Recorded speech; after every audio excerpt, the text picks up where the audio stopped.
So, good evening, sir. Welcome, sir.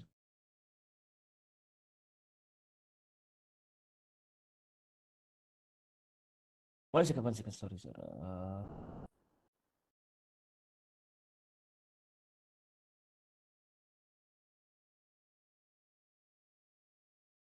Yes, sir. Good evening, sir. Welcome, sir. Sir, you have to on.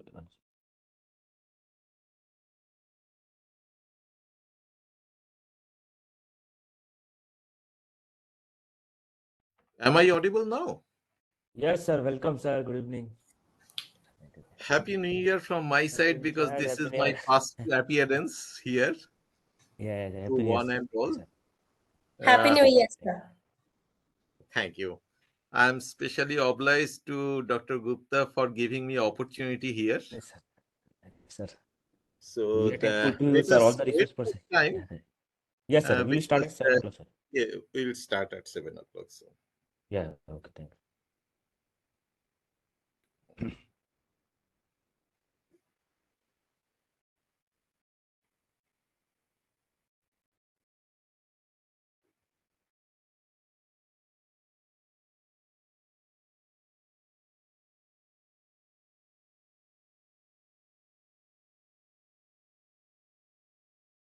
Uh, am I audible now?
Okay, Pooja Lakshmi.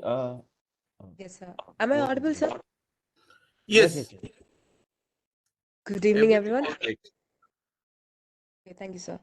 I extend a very warm welcome to all our esteemed guests and distinguished participants joining us for the fifth day of second edition of National Level Online Faculty Development Program on Teaching Law in the 21st Century. Today with us, we have our faculty coordinator, Dr. Debashri Debnath, who started her career in academia as an assistant professor of law in 2017 with Law College, Durgapur, West Bengal.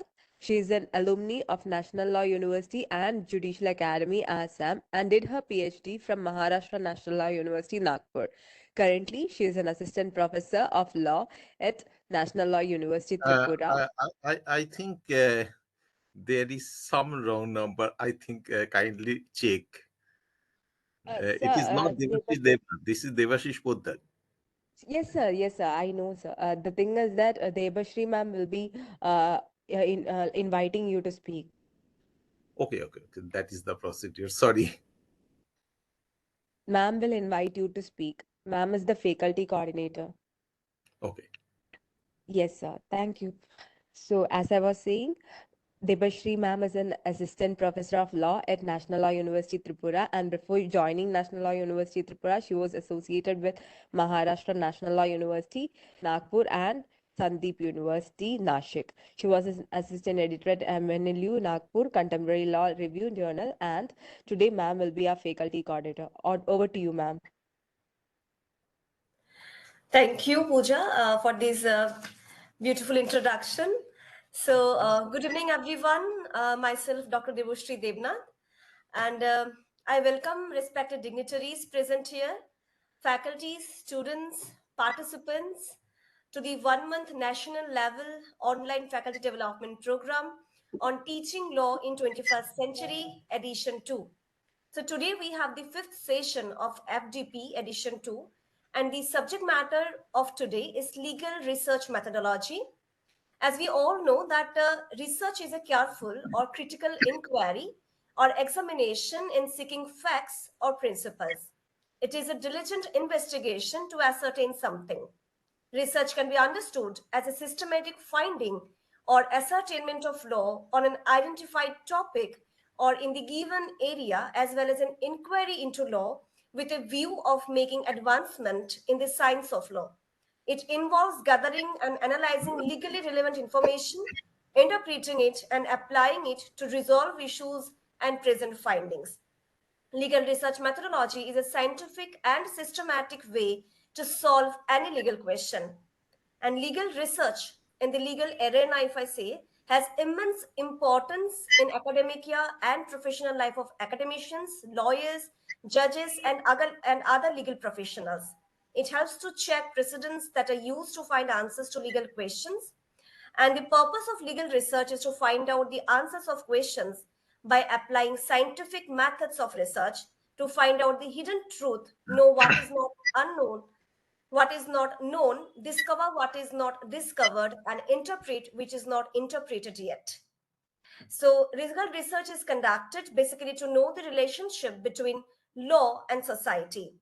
And now to discuss this significant topic, today we have with us Professor Dr. Debashish Prodasar from National University and Judicial Academy, Assam. Dr. Poddar worked in premier institutions, including two national law universities, before joining National Law University and Judicial Academy, Assam. Besides PhD, MPhil, and LLM in law, Sir was awarded MA in three social studies subjects, that is, political science, literature, and education. He has 80 odd pieces of publication to his credit, including those published in several flagship journals of national law universities. He was awarded fellowship by the International Labour Organization for his visit to International Training Center in the Italian Republic. Sir is invited by leading academicians in academic institutions of repute to offer deliberation on myriad occasions. Immediately before joining National University and Judicial Academy, Assam, he had the position of Dean at St. Xavier Law School in St. Xavier University, Kolkata, since its inception. Such areas of interest include, yet are not limited to, international law, jurisprudence, and constitutional law. With this brief introduction, I would like to welcome Sir for today's session. Over to you, sir. Thank you, Dr. Devnath. First, Happy New Year to one and all. This is my first appearance here. I hope I am audible. Yes, sir. Second, my sincere gratitude to Dr. Gupta for inviting me, for giving me this opportunity. Third is apology that first I messed up with the system. I did not know that it is introduction of coordinator. So No issues, sir. No issues. sometimes it's good. Apologies from Fourth is appreciation for Dr. Devnath for very nice introduction about research methodology itself. Had I been in the seat of Dr. Gupta, I would have made her the speaker. With this, since it is a very brief time, that one hour only, and the subject matter is huge, so I'm starting. Before starting, another just 1 minute apology, because I'm nowadays vocally handicapped, not physically, but vocally handicapped because of winter session, etc. So due to throat short, etc. So the voice will not be very audible. I'm starting with this session with a presupposition that this is meant for all the participants are law teachers, or at least the PhD researchers. So I am starting with a presupposition that many things are known to one and all of us, because we either we are doing PhD or we did PhD, and we are in teaching profession in one way or the other, part-time, full-time, etc. So due to the fact that I am in senior position, that don't think that I know better than you. Take it just as a sharing session. I am sharing my understanding over the legal research methodology. So that way I will not repeat what you offered in the class. That is, say that's what is research question, how to formulate research question, research hypothesis, blah blah blah. Rather, I have framed this session a little differently in the sense that some questions we must be clarified. We who are in knowledge profession, we should be clarified of some very minute questions when we are going to class of legal research methodology. So don't take it as teaching of teachers, or usually it is called TOT, training of trainers. Nothing like that. It is a sharing session. So let us start our PPT, the modern technology. So I am very rookie in technology. I'm trying. Is it application? Yes, it is application.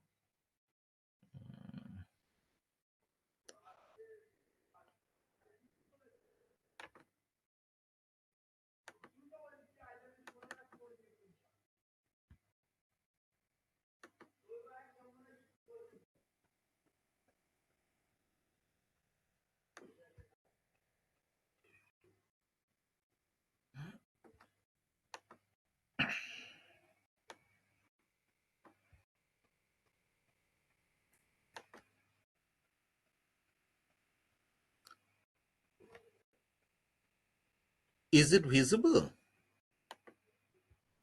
Yes, sir. Okay. So I'm starting. This is a very rudimentary type of sharing. I'm myself not very confident. So it is first page, right? Strategies for teaching, etc., right? Sir, you need to share the PDF or PPT. It's only showing the mail account. Okay. So, Dr. Devnath, can you share from that side? Yes. Just give me a minute, sir. Mhm.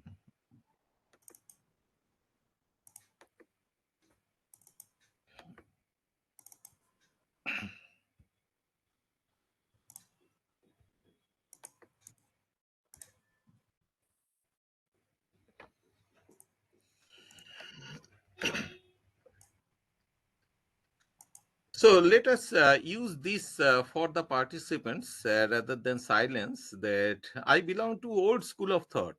So technology is very foreign to me. So you just wait for a minute.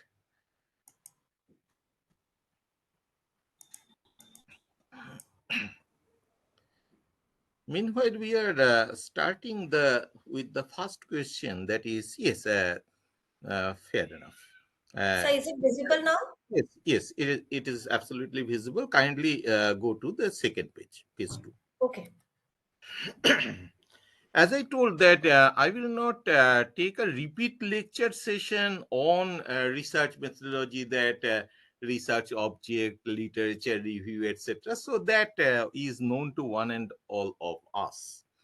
Rather, I am starting with some interesting questions. Some of you must be aware of it.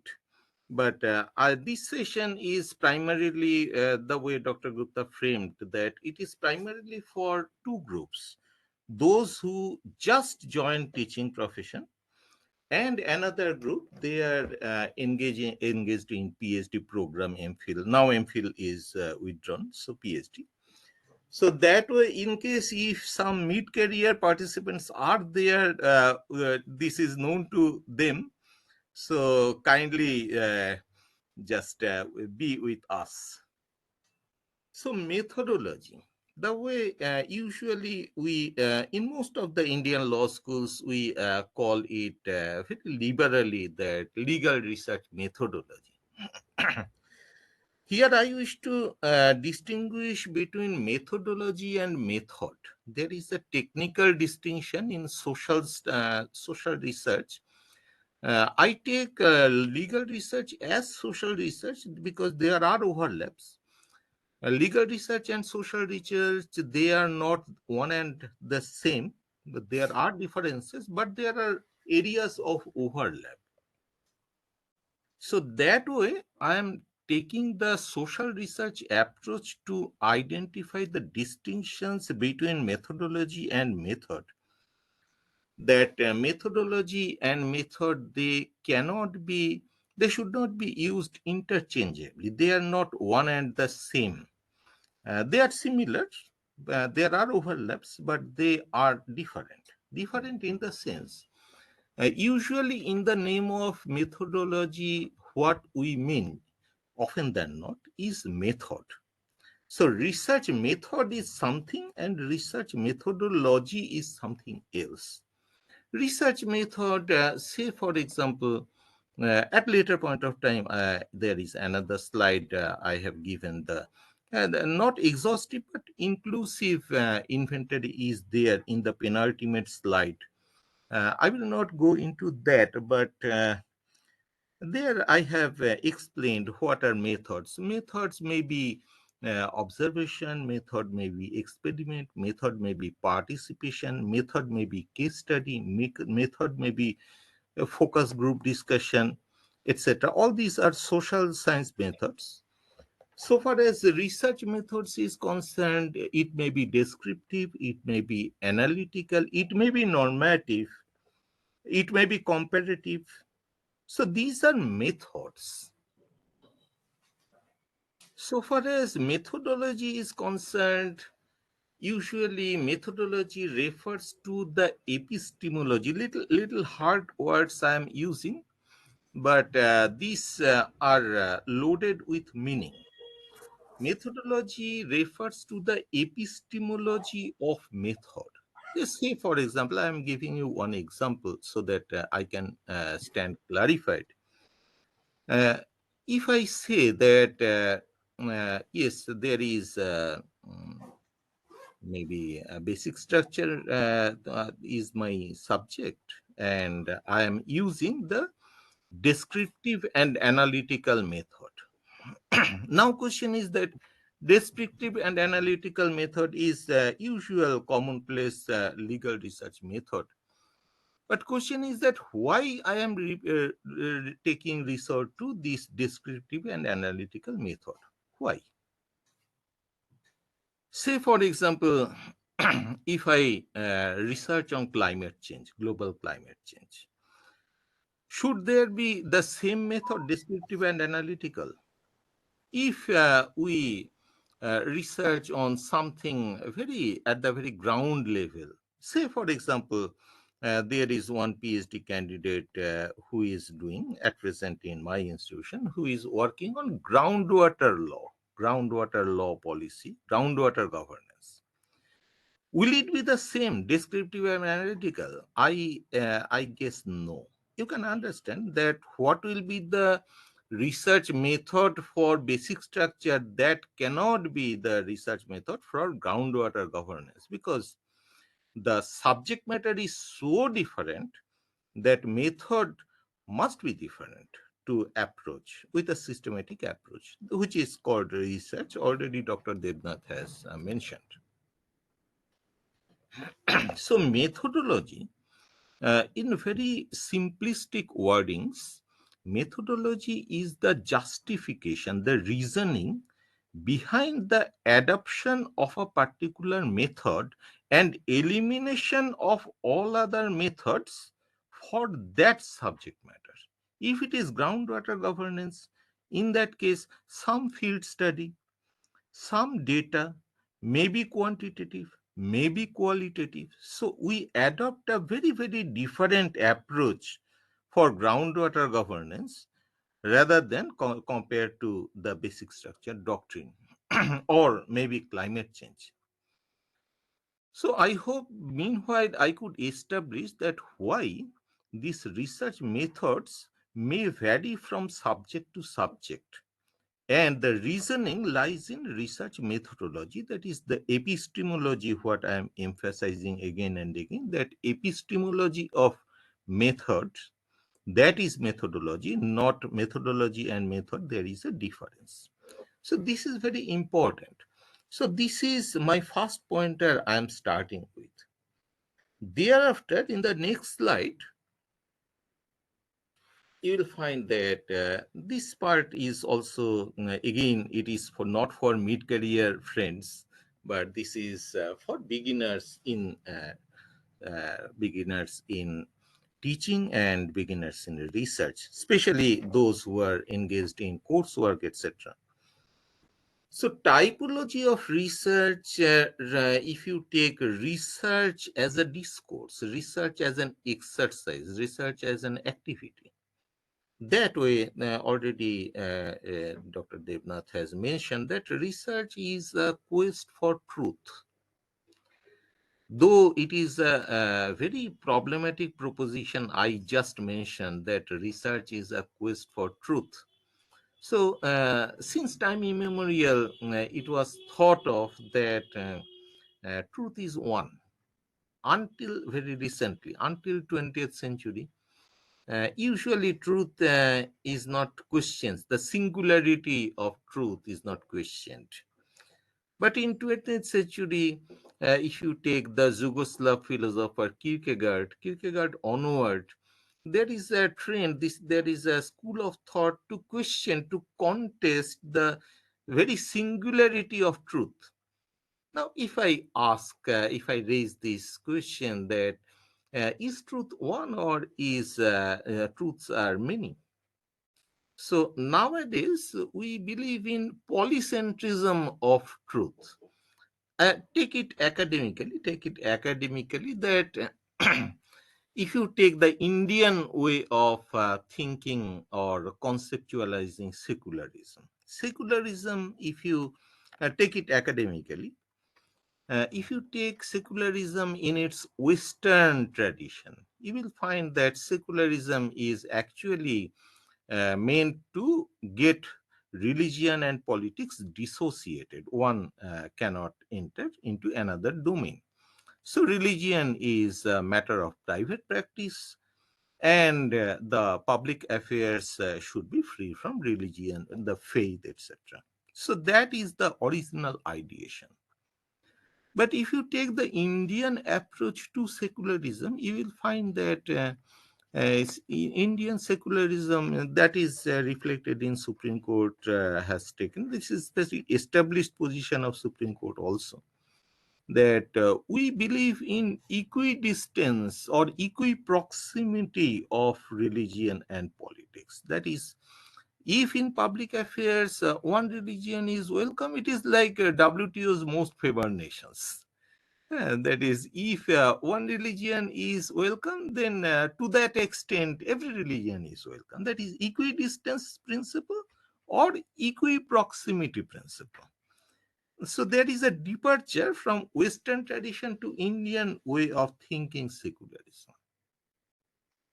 So here, I am coming back to this slide that research is essentially meant for truth seeking. Now, research has been categorized in several parts.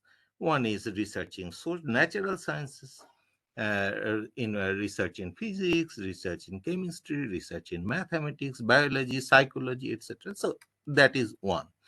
Obviously, we are not going into that. Now, researching social studies. Social studies, it is a very conscious choice. That is, it is not social science. Because in USA, social science refers to something like, in political science, there is the branch called psephology. Psephology means prediction of electoral behavior of the mass, of the public. So here, Mr. Pranay Roy introduced psephology in the last few decades back, that what will be the electoral result. So with sample survey, etc. So that is social science. But in the name of political science, social science, which we practice, which we teach, is actually social studies. I'm very interestingly that Jawaharlal Nehru University call the subject political studies, Center for Political Studies, not political science. So researching social studies is one approach which I will take it further. Also, you will find that what is law? Is it natural science? No. So law belongs to social studies. Law belongs to the larger discipline of social studies, but with some differences, because social studies is primarily academic. Exceptions are there, like economics has practical approach. But legal studies, it is a professional studies like medical studies. In larger context, legal research is social research. So this is the point, kindly keep it in mind. Now I'm proceeding. Researching professional studies, already I have done. Last slide, please. Hi. Researching legal studies and researching juridical studies, what in legal education usually we call the legal studies. But there is a difference between legal studies and juridical studies. By juridical studies, you may remember that in the National Law University of Kolkata, it is named accordingly, that National University of Juridical Sciences. But why not sciences? Why I am using studies, I have already explained. So here there are two genres, GENRE. There are two genres. One is legal studies, which is absolutely normative studies, and another is juridical studies, which is primarily of philosophical character. So this way, though legal studies is professional studies, but I am dissociating legal studies from juridical studies in this way, that one is professional studies. Legal studies involve the analysis of legislation, the delegated legislation, case laws, analysis, reversal, etc. So it is essentially institutional approach is there in legal studies, but juridical studies, say for example, climate change discourse is juridical studies. Another, if somebody is researching on Dworkin, is at later point of time, I'm confident that somebody will be researching on Professor Bakshi or Professor Vednanda. So these will be juridical studies because there is no institutional approach. But in larger sense, this is also because the senior colleagues, our senior colleagues, they have attained they are also institution now, Professor Vednanda, or like that. So next slide. Now, within researching professional studies like medical sciences, this is just an example. I am not going into that. But researching legal studies also may be different, may be divided in several parts. Like legal studies and juridical studies, I have already dissociated. At later point of time in the next slide, we will find that even legal studies, juridical studies also, that may be divided in several parts. Yes, here, social science methods. Earlier I was speaking about this inventory. This is very inclusive. This is not very exhaustive at all. So social science methods, here I am trying to display that where methodology and methods, they are different. So all these are research methods which are applicable in socio-legal, kindly mind my expression, socio-legal research. Socio-legal research and legal research, they are different, as that I will come at a later point of time. But here, this slide is very important, that these are the social science, social research methods like survey, experiment, ethnography, interview. All these are methods. Some of them are very popular in legal research also. Say, for example, interview. Interview we use for field study, etc., primarily for socio-legal research. Here we use the qualitative research method, quantitative research method, sometimes as part of socio-legal research we use. So far as pure legal research is concerned, we use the descriptive research or discursive research, etc. The secondary analysis, that is when we engage ourselves into the document study, like legislation, it may be judgment, it may be secondary analysis, involves several reference materials, ready references, commentaries, etc. So we are using the secondary analysis as research method. Before we part from this slide, I'm explaining that if we go into the reasoning part of why we are using secondary analysis for basic structure research. Research on basic structure, it essentially involves the secondary analysis or maybe descriptive and analytical approach. So why we are using this, that is methodology, that is epistemology or reasoning or justification, theoretical justification behind the method. There lies the methodology. Here, methods and methodologies, there are overlaps, but technically they differ from one another. Hope I am clarified. In case if there is any question, we will take it up at later point of time. Yes, next slide. So earlier, as I have made a statement that strategies for teaching LRM, legal research methods or methodology, they are different. So few pointers I have highlighted here. You will find that use of capital letter, that juridical and not legal research. That is legal research, usually the way we do, it is not legal research, because legal research, we use very liberally. That is, whatever is related to law, that is legal research. But technically speaking, in most of the cases, say for example, if you if you research on Hoffeld's diagram, that is juridical research, that is not legal research, because here you are not employing the institutional research at all. You are not employing the documentary, that is, if you take the primary document, legislation, judgment, this is purely philosophical research. So the Hoffeld's diagram, there is a researcher my friend has done from NLU or Kotuk. So he has done on the Hoffeldian plan. So that is juridical research. Likewise, any subject matter of pure jurisprudence, legal theory, legal concept, it may be possession, it may be title, it may be occupation, it may be rights and duties.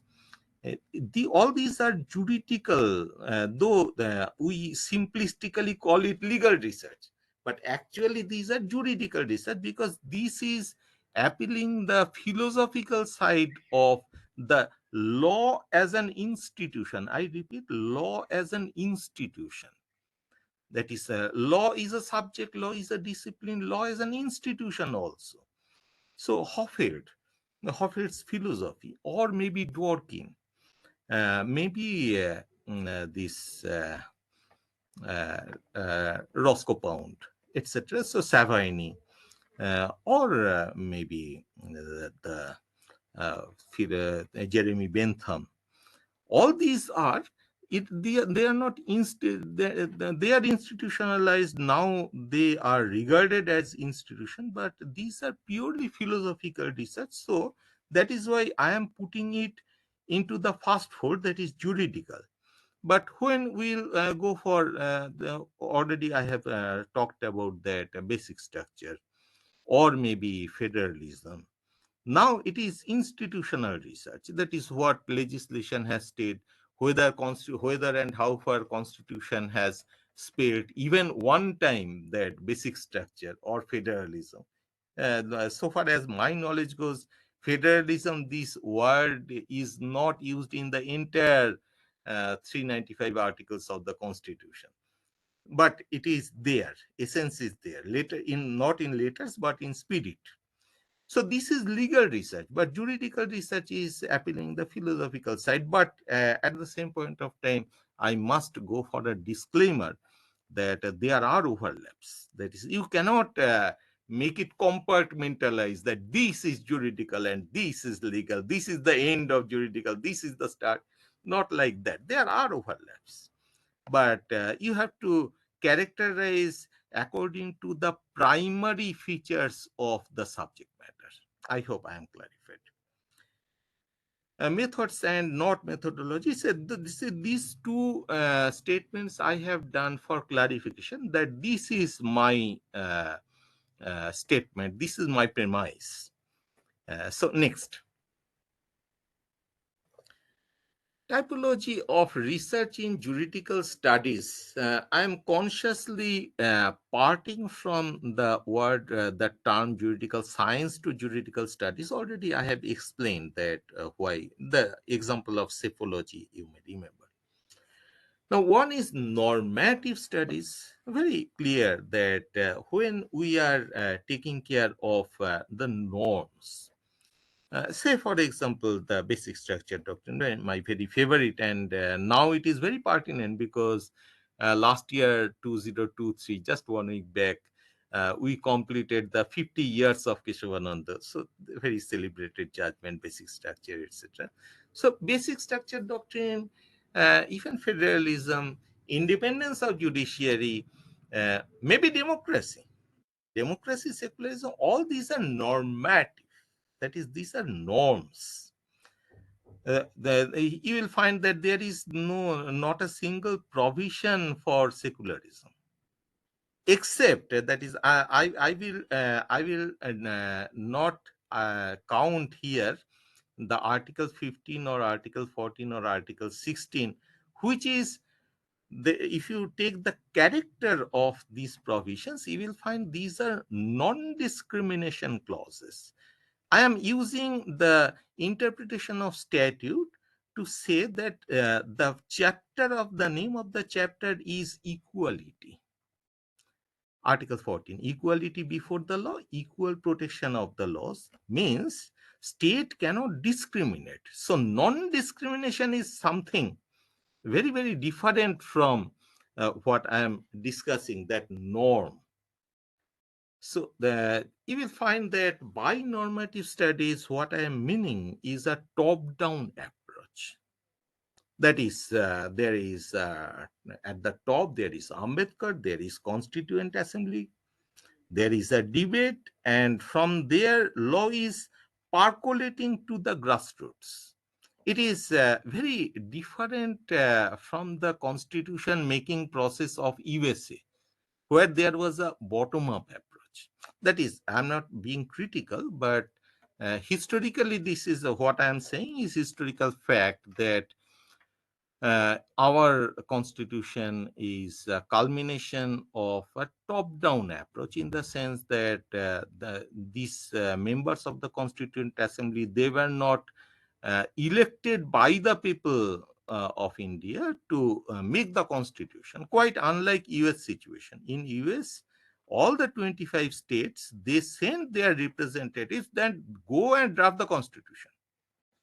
That is not the case for India. That is, this is the difference. I am not taking any side, and don't take it as value judgment, but this is fact. I am speaking historical fact. So here you will find that as in the end, across the world, except maybe perhaps the only exception is the tribal law, because those are customary. Those are coming from what Savini told, that Volksgeist. So from the mind of the people.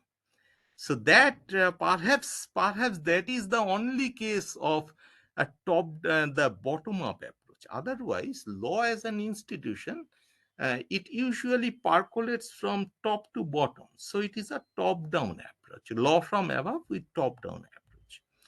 Whereas socio-legal studies, usually that is, if you take the origin, that is legal realism at the early 20th century, then the Scandinavian legal realism, American legal realism. American legal realism is more popular.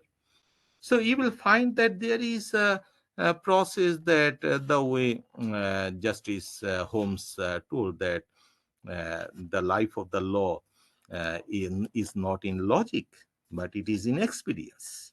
So whose experience? Very $1 million question. Whose experience? The experience of the people. Because if you take the Lincoln's idea and ideation that law is by the people, of the people, for the people, all of us know. Now, this people's experience, if law comes from people's experience, that is the best law. In political science also, it is called, T.H. Green told that will and not state, the will and not force is the basis of the law. I repeat, will and not state, the force is the basis of the law.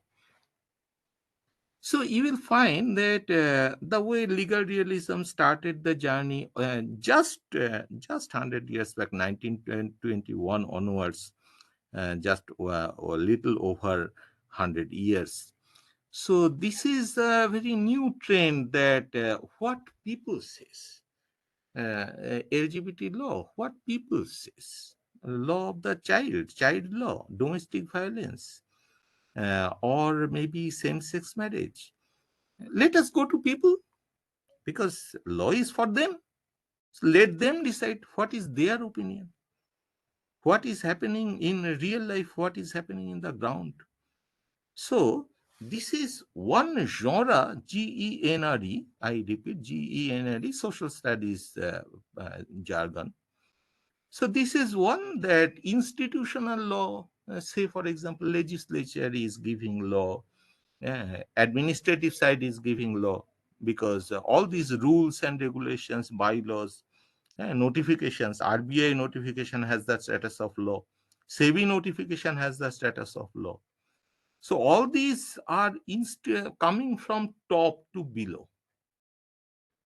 parliament, court, administrative side, executive, several institutions, maybe RBI, maybe SEBI, maybe Competition Commission. So all these are coming with a normative approach, that is the law from above with top down. And on the contrary, there is another trend, and now Supreme Court is also insisting on empirical research. Ministry of Justice, Government of India also insisting on the empirical survey, field survey, what people says, because in a democratic governance, that is also very important. Both have their positive and potential and limitation of their own.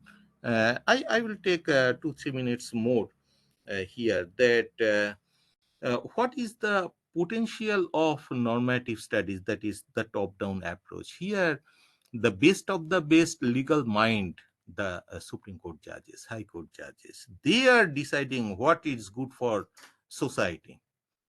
Parliamentarians, elected representatives, or state legislatures, they are our representatives. They are deciding what is good for society.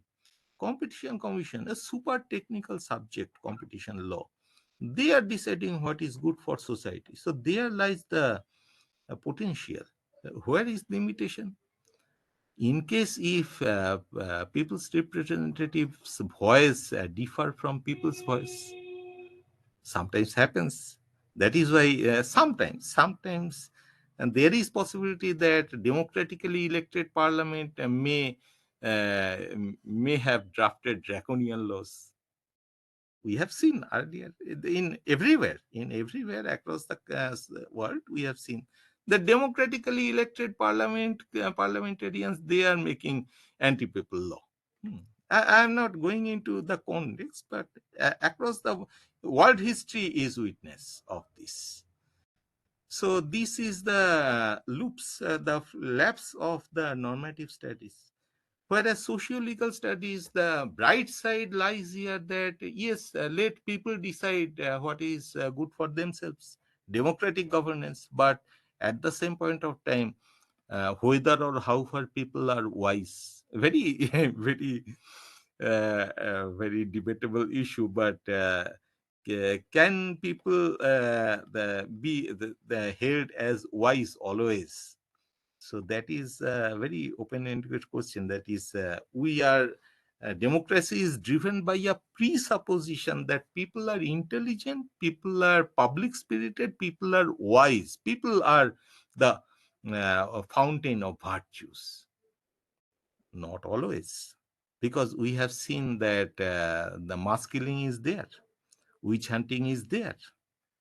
So the way there is a otherwise simplistic presupposition that people are always fountain of virtues, not always, not necessarily. So that is, you can understand normative studies and socio-legal studies both have their potential and limitations of their own.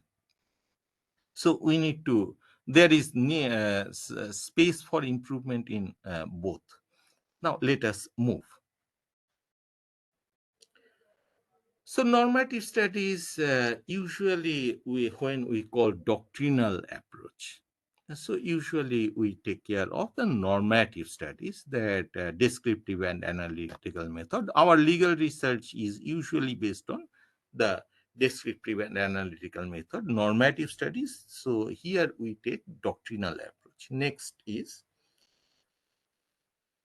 the socio-legal studies. Here we usually use the non-doctrinal approach. Now, non-doctrinal approach, and that is, maybe it sounds repetitive, but I should say, because this program is meant for beginners, that non-doctrinal approach is divided in two parts. One is qualitative approach, qualitative method, another is quantitative method.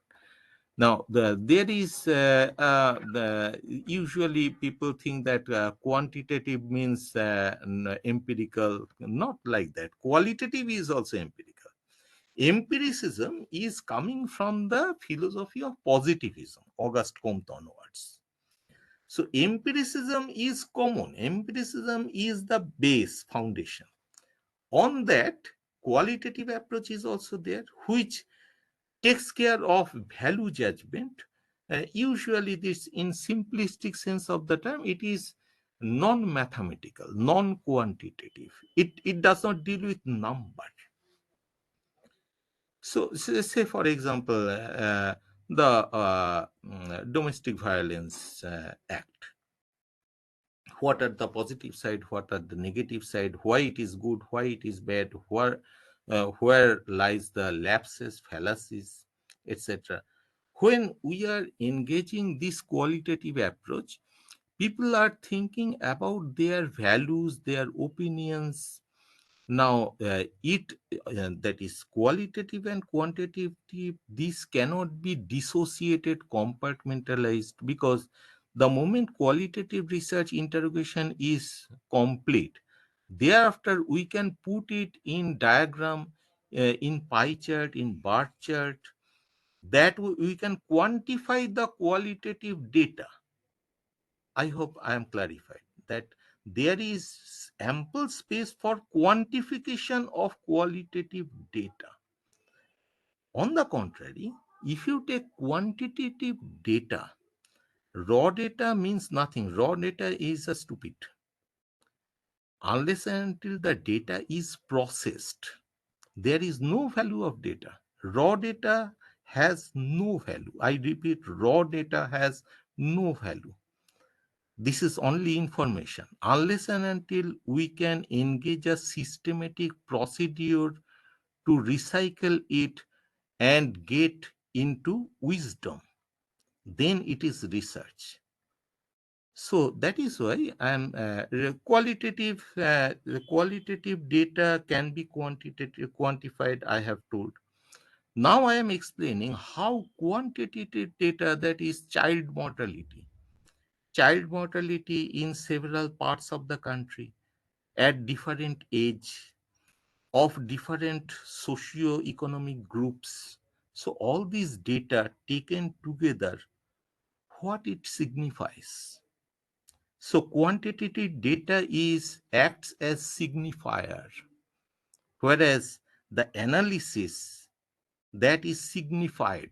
Unless and until we complete the journey from signifier to signified, that is, here I am giving another example, that we are qualifying the quantitative data. So there lies the catch.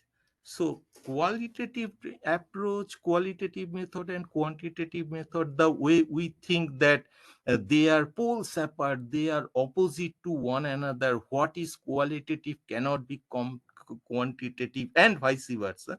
Not the case at all. Because both are children of non-doctrinal approach. I repeat, both are children of non-doctrinal approach. There are two trends, and there are overlaps. There are vestibules. From vestibules, you know that one compartment, that is the passage by which you can move from one compartment to another. So likewise. So I hope I am clarified, but I will be answerable during Q&A session. Yes, next. So tools and techniques, I have just made it. Otherwise, people may go back with a idea that, oh, Poddar sir does not know. So all these we offer. But since I am speaking before the teachers, or already those who are in coursework, so those who are in coursework, they will be graduated with all these from your respective coursework professors. And those who are already professing this, there is no necessity to repeat and kill our time mutually. There is no necessity. So I omit. Just I wanted to say that I know this. Thank you. Next. This is very important. And this is primarily for those who are in coursework and those who are still engaged in PhD research. That this is, I have made a quotation mark with, this is a very popular comedy of Shakespeare, all's well that ends well. So how to end your PhD thesis. How to end? So this is one approach. This is not the only approach. So if you take if you take the, say for example, usually we make 6 to 8 chapters in our PhD thesis, legal research. Usually 6 to 8 is a standard practice. At least in Indian law school, the way Dr. Gupta framed the nomenclature of my session. So here, the way I found it is convenient for candidate also, examiner also, that if at the end of every chapter, if you make a summary, after chapter 1, no need, because this is research method. But chapter 2 to 5, if the total 6 is there. So after chapter 2, make a summary of that chapter. Make an approach that what are the research questions you have answered in that chapter, chapter 2. Make the repeat exercise in chapter 3, chapter 4, chapter 5. In chapter 6, if it is your last chapter, in that case, you make a cumulative summary of chapter 1 to 5. Thereafter, you go for findings. And within summary, you have to address that what are the research questions you have approached and addressed, and what is your finding. That is very important. That will make the entire exercise of evaluation easy. Out of my experience, I am saying. And that will make your presentation also very tangible. That is, it is easygoing process. It is, have I completed my time? Yes, I have completed. So this is, hello, am I audible? From your side, you are not audible. Yeah, audible, sir. Okay. So this is the way things go, that after summary, thereafter you place your finding, thereafter you place your conclusion, followed by recommendation. This is a systematic approach, though it is not only approach. So that way, if you if you end your research, that will be, this is one of the best practices I just wanted to end to mention at the end of this session. Here I end. Now let us go for questionnaire. But I think I have completed in time, right?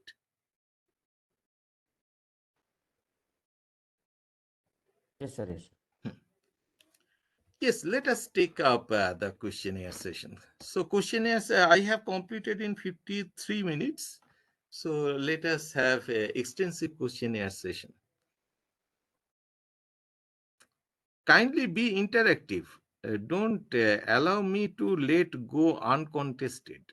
Sure, sure. Yes, yeah. Thank you very much, sir. I request the participant, you can drop question in the chat box or you can raise your hand. So while asking question, please introduce yourself. Dr. Geeta, over to you. Okay.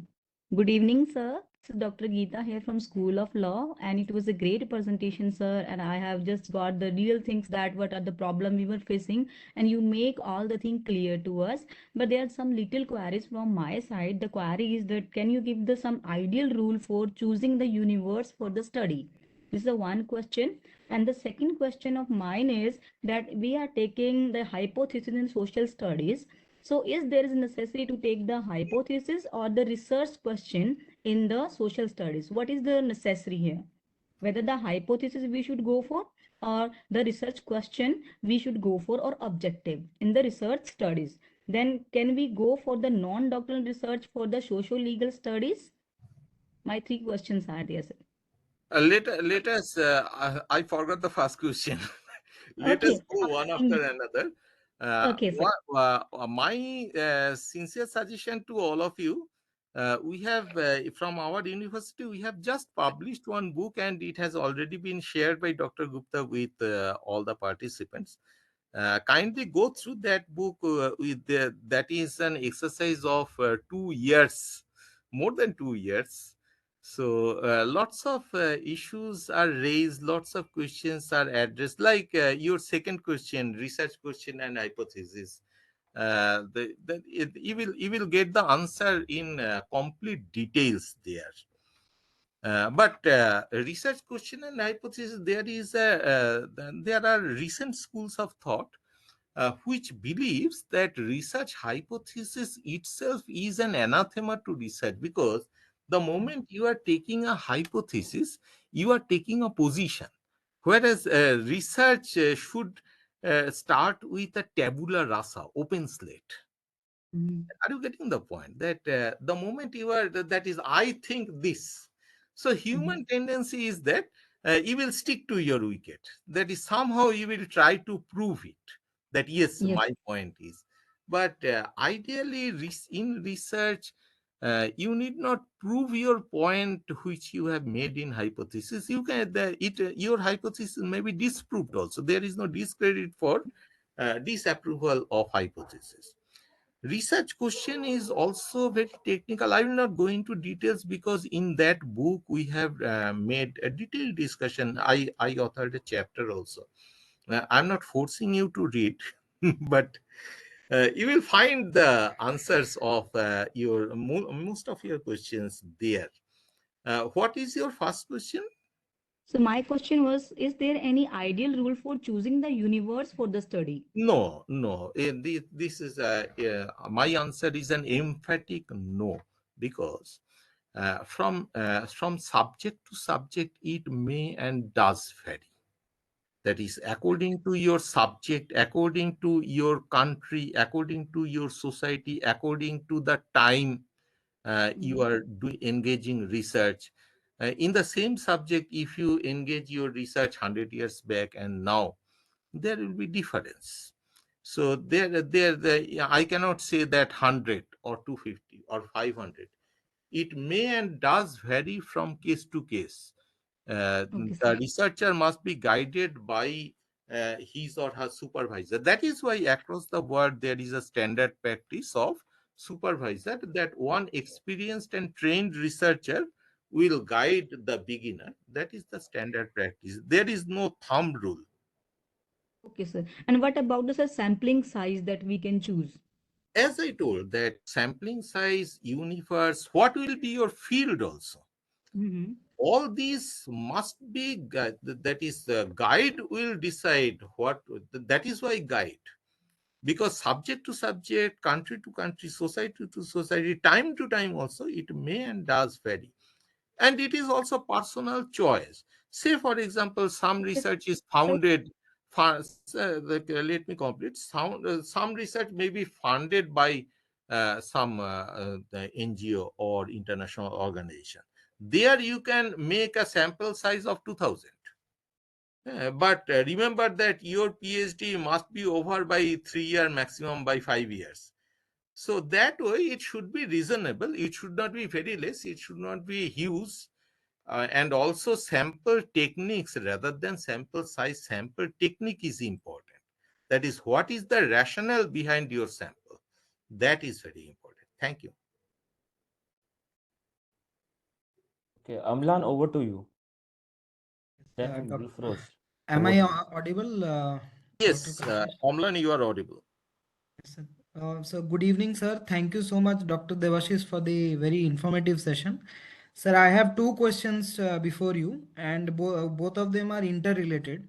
So the first question is, in the field of research methodology, can there be certain subject or subject areas where doctrinal and non-doctrinal methods are intermingled with each other?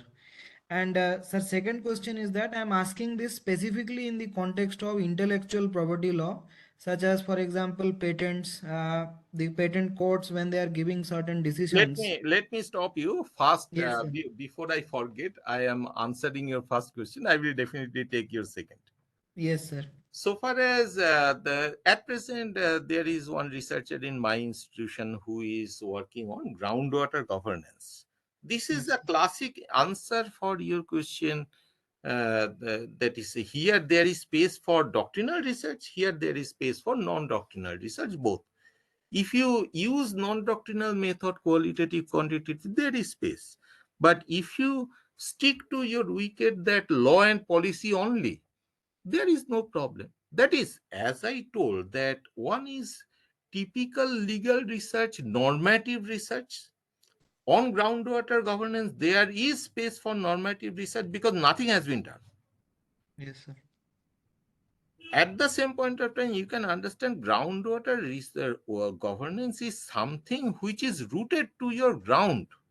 Here, there is huge space for non-doctrinal research, but I will say that both are important. That is, during his PhD proposal, there he faced the question that why you are not engaging the non-doctrinal research. I understood and I suggested him that you stick to your wicket. That is, I am not discarding the possibility of non-doctrinal research, but I am doing this doctrinal research. That's it, and there is ample space. That is, both possibilities there. Doctrinal is possibilities there. There is potential for non-doctrinal. I am doing doctrinal. I am doing. Let another person do another PhD on non-doctrinal. What is the problem? So I hope I am clarified and I have addressed your question in a straight jacket formula, that this is the case where also there is a space for doctrinal, non-doctrinal, both in climate change, which is my PhD. Yes, Here, sir. there is space for non-doctrinal. There, I have made, personally, I have made doctrinal, but there is space for non-doctrinal. Let sociologists do non-doctrinal, let economists do, let geologists do. Hmm. Yes, sir. Hmm. Oh, your IPR is, Yes, sir. IPR, I was asking, yes, sir. yes, what is your question? Sir, what do you observe as far No, as no, don't intellectual? treat me as a jukebox that I have the answer of all the questions of the world. So far as my idea goes, I will address. Yes, sir. Sir, I was asking as far as intellectual property right study is concerned because I have worked on patent law. So my observation is it is both having aspects of doctrinal as well as non-doctrinal both. So I was asking You are more on the opinion. absolutely right. Without playing the role of Chat GPT, I'm not a Chat GPT, but you are right. IPR patent. Most of the patent issues have potential for doctrinal, non-doctrinal alike. You are right. Thank you, sir. Thanks. Next, request Gulfroz Jan. Gulfroz.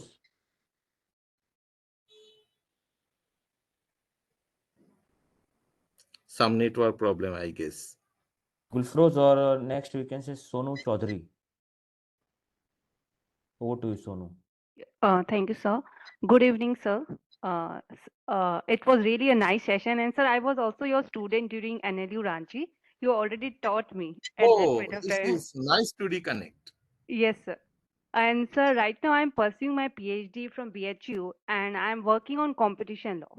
So, sir, in my thesis, it's an empirical study. And due to the constraint of time and resources and space, so I'm doing my research in Delhi, especially. So, I just want to know that after doing my empirical study, can I make a general statement regarding that after doing research in a particular area? Uh, it depends. First thing is that since I am not aware of your title of your thesis, your subject, your thesis, your hypothesis, your background, the research objective, your literature survey. So, Sonu, I am afraid I am not in a position to respond as a responsible academician. I must not respond like this, but definitely I will suggest that be guided by your guide, because that is why there is a system. That since I am not aware of that just now you told about the area patent area competition, but Yes, what sir. is your title, what is your subject, what is the way So you I'm doing talk? market study. I'm doing a market study that So, how AI is influencing the market and what are the competitive strategies or Generic, related to that? the generic, if you take empirical, what I find that is, it is very, nobody should rely on it, but I'm just giving you a generic observation. Say, for example, if you take the city of Benares as your universe, Okay. or maybe a district of UP as your universe. Uh, to the best of my knowledge and belief, you cannot really generalize your observation for the Indian market. Okay. So this is my observation. You can connect me. You will get my email address, etc., from Dr. Gupta. And yeah, in my NLU Assam, my profile is there. So you reconnect, I will definitely hear when I will understand your topic and subject matter, definitely I can. But here, be religiously guided by your guide. That is the universal practice.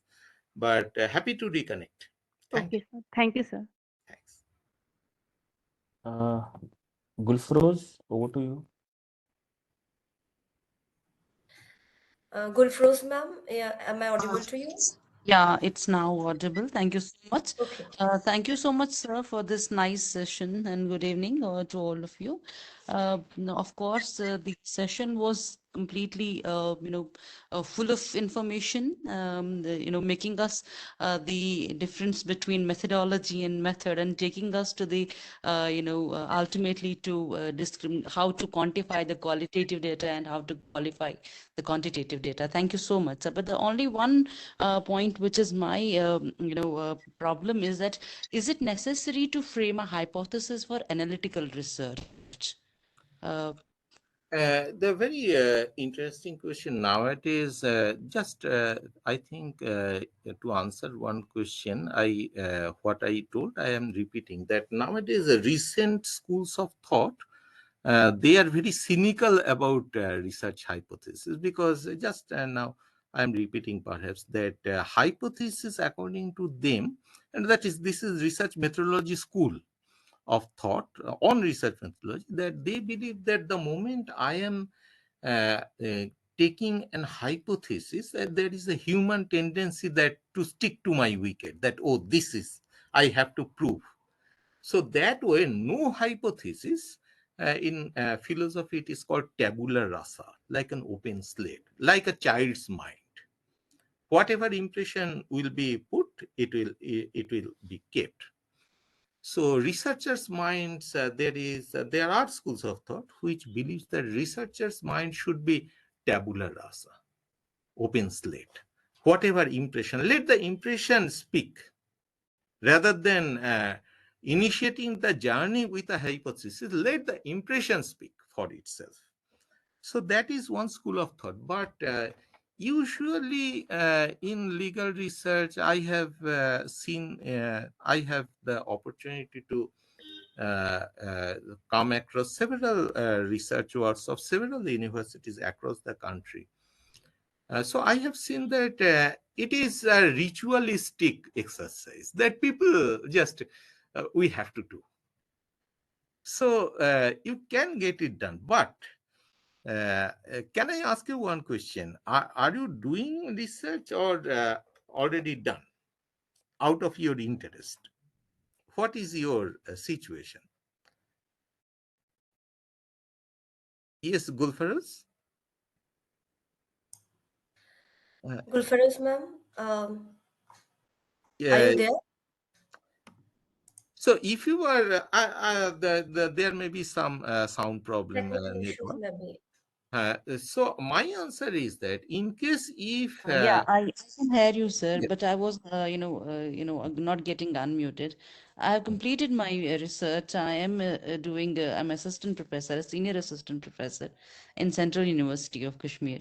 It is just, basically we out generally of when we go. interest, When we my, go with these type of researches, we usually say that it is ritualistic to frame a hypothesis in analytical research. I also go with that. Because when I had my PhD, so there was a big question whether there is a need of having a hypothesis or we should not frame. Since Uh, it was said that it is ritualistic, now we have to. Otherwise, there is no my need to my frame a my hypothesis. my position, that is, if I but only thing is that since nowadays you will be guiding your next candidate for Yeah, true. PhD.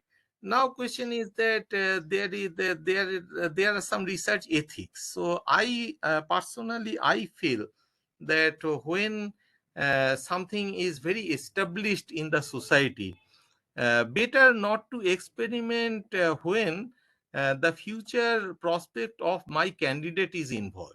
That's true. Since but definitely you can write a research article and you can send it to premier institutional journals like Gili, like CULR, Cochin University of Law Journal. So there you can extend this argument. What is the necessity of doing this work as a ritual? So it is a subject matter, good subject matter of research in journal, rather than when I am guiding a candidate and I am experimenting something. So I find that it is. I hope you are getting my concern that I one understood that. person's Yes. career prospect is involved. So Mm-hmm. rather than that, if some of us or many of us can raise this, can float our concern that what is the use of this ritual. So the, and in case if it is accepted by our legal academics community, it will be more fruitful. So Yeah, I hope that's I am clarified in my Yeah, position. thank you. Thank you so much, sir. In fact, that happened with me. My research committee raised a question. One was from a commerce department, and other was from some other department. They raised a question, why not an hypothesis? So my guide had to change. Otherwise, he is very conscious of that fact. So they said it is a ritual, and we have to. This is gray hairs statement. Thank you. Sir, another question that we will take up two, three more questions. Sir, how to plan modules like module one, two, three? What should be the headings while teaching to students, LLB students, and how to differentiate teaching LLB and LLM students? So over to you, sir. So far as first thing is that we are going a little beyond legal research methodology LRM, but I will love to address because I have to get the opportunity in the third edition also. So yes, undergraduate, but I appreciate the question. I appreciate the question with all sincerity that undergraduate, I'm happy that I have got this question. And there is a technical difference between undergraduate and postgraduate teaching in the sense that undergraduate teaching, especially when we are going to 5-year LLB, BA LLB or BBA LLB, who before me there are 12 plus students, 10 plus 2 standards. So here, as a course teacher, at least for first 2-3 years, unless and until it is fourth or fifth year, I will share information. In LLM students, I will love to share wisdom. That is, in pedagogy, in classroom pedagogy, there are two parts. One is sharing of information, which Google also can do. Another part is wisdom, which I think here lies the opportunity for us professors to survive. If we share information, everybody is watching their Google. Before me, they will get answer. So first year there should be information because it is a very new word, law word. The word of law is a very new word to them. So when I am going, actually I have gone to first year classroom in St. Xavier's University, in Raipur also. So when I am engaging students of first year in contract, I am sharing wisdom, technical point. I am using PPT. But when I am going to public international law class, which is a conceptual subject, here I am giving perspective along with wisdom, because usually public international law is in fourth year. So from first year to second year, third year, fourth year, fifth year, specifically in LLM, information should be wiped out. Information should be phased out, and wisdom should be phased in. That is, ratio will differ. Information in contract law class of first year, information maybe 80%, wisdom maybe 20, whereas fifth year, information will be 20, wisdom will be 80. This is my approach. This is not the approach. This is one approach. Sure, sure, sure. We will take up a last questions. I think very pertinent for all of us, especially maybe like some students come for, okay, this is a very new area. I want to do some research. So I'm reading out this question from Pradeep Kumar. If we opt for a new field which is still undergoing tremendous change, what approach should the researcher adopt? Okay. I am taking one example of our artificial intelligence. Now it is hotcake of new generation students, artificial intelligence. That is, most of the projects are AI generated. Most of the projects are AI generated today. So there are apps also, intelligent apps also, to identify which one is app generated, what is the percentage, etc. So if I take artificial intelligence nowadays, within this small time, it has become an ocean. Now, in my writing, recent writing, which will be published, maybe published shortly this year, so research and publication misconduct. Recently, in last few years, this is my recent interest, research interest. Research methodology is my recent research interest. So there I have argued that artificial intelligence, and then from that engagement, I understood artificial intelligence, that artificial intelligence can be put in several pockets. Artificial intelligence can be put in research also, AI generated project, AI generated PhD also. Will you like to avoid? So very fundamental question. But at the same point of time, I raised this argument also. When I was a child in 80s, early 80s, etc., late 70s, I have seen calculator was not allowed in examination hall because it was considered as a compromise with ethics. But today, calculator is allowed even in school exam. So ethical standards also may and do vary from time to time, from society to society, according to the standards of development. So the way today AI is putting several challenges. There was a film we watched several years back, many years back, that American movie, Hollywood movie, that there is a city of cyborgs. That is, all the services in that city, township, this township is for tourists. So tourists are going to that township for several services: lunch, dinner, refreshment, entertainment, etc. Hotel system is also there. Now, suddenly, some robots at that point of time, so they started malfunctioning because of their system error. Now the climax is that robots are attacking the tourists, because robots has no mind. So what will happen? So that I watched around 18, 19 years back. So today, there was a very recent incident was there in warehouse that artificial intelligence driven robots, they started malfunctioning. They started attacking the engineers. They injured engineers, were injured severely. They were put to ICU. So artificial intelligence have several nuances, several layers, several flares. Now it's in new generation. Now I'm coming to Dr. Gupta's question and I'm answering. According to the subject matter, artificial intelligence may be put to several pockets.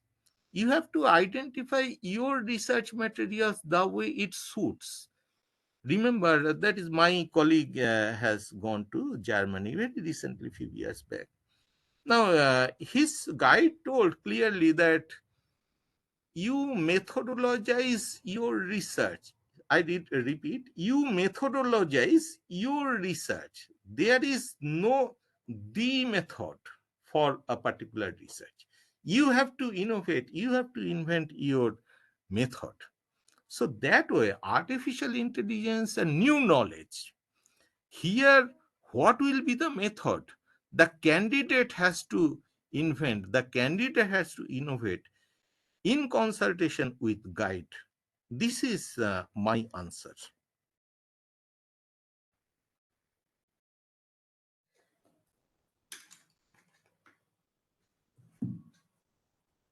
Now, all must be tired at the end of the day.